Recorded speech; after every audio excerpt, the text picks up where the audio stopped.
వందే మాతరం.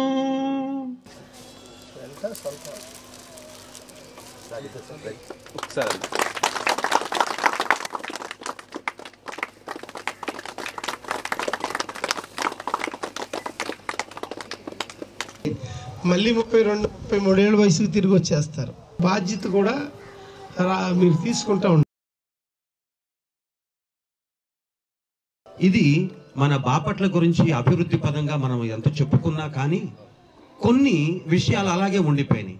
అందులో ఏంటంటే మాజీ సైనికులకి ఒక కార్యాలయం అనేటువంటిది లేదు. ఇప్పటి వరకు గడిచిన ప్రభుత్వాన్ని మేము రిక్వెస్ట్ మనవి చేయడం జరిగింది. వారు మనకి ప్రామిస్ చేశారు, అంటే ప్రమాణం చేశారు, మేము తప్పకుండా మీకు చేసి పెడతాం.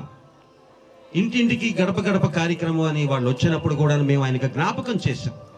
సార్ మీరు మమ్మల్ని అందరినీ పిలిచారు, మాకు మూమెంటోలు ఇచ్చారు, మీ మూమెంటోలు మేము ఇచ్చేస్తాం మీకు, మాకు ఇలాంటి మూమెంటోలు మాకు వద్దండి.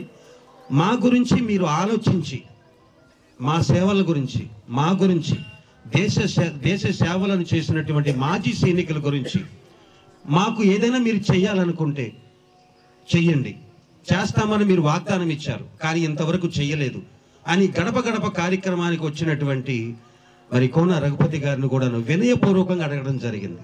ఆయన్ని అడిగితే ఇంకా టైం పడుతుంది అన్నారు. 5 సంవత్సరాలు అయిపోయింది, అయిపోవస్తుంది ఇంకా 2 నెలలతో. కానీ ఆ టైం ఎప్పుడు వస్తుంది అనేటువంటిది అది మాకు తెలియకపోగా ఒక మాజీ సైనికులకి ఇవ్వవలసినటువంటి ఆ విలువలు కూడాను ఇవ్వలేదు అని మనం గట్టిగా చెప్పొచ్చు. ఎందుకంటే ఈ రోజున బాపట్ల జిల్లా అయిందని మనం చెప్పుకోవటమే తప్ప ఈ రోజు వరకు కూడాను మాజీ సైనికులకి అసోసియేషన్ తరపున ఏదైనా బిల్డింగ్ ఇచ్చినట్లు దాఖలాలు ఉన్నాయా?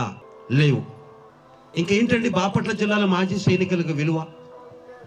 సో ఇదే విషయాన్ని మా మాజీ సైనికుల అసోసియేషన్ తరపున మన రాజకీయ నాయకులందరినీ కూడా మనం విన్నవించుకుంటుంది ఏంటంటే, ఇటువంటి మీకోసం నేను మీ అందరి ప్రతినిధిగా రేపు వచ్చినప్పుడు నాకు గవర్నమెంట్ వే ఆఫ్ స్టైలు ఏం చేస్తే ఇది అవుతుంది అని నేను ఇప్పుడు విపులంగా చెప్పలేను. కానీ మీ పక్షాన మీలో ఒకటిగా, మీరంటే ఇష్టపడే వ్యక్తిగా 10 సెంట్ల 20 సెంట్లు నాకు అది చెప్పలేను. కానీ ప్రయత్నం అయితే సిన్సియర్గా చేసి ఆ పని పూర్తయ్యేటట్లుగా చూస్తాం. ఒక నమ్మకం అనుకోండి, భరోసా అనుకోండి. As for rules, as for norms ఉంటాయి గవర్నమెంట్ అన్నాక. అఫీషియల్గా అలాట్మెంట్ చేయించేటట్టుగా ప్రభుత్వ పరంగా నేను సాధిస్తానన్న నమ్మకంతో ఈ మాట నేను చెబుతాను. నా ప్రయత్నంలో లోపం లేకుండా నమ్మకంగా మీ తరపున నిలబడి ఆ పని చేయటానికి చేస్తా అని ఈ సందర్భంగా తెలియజేస్తాను.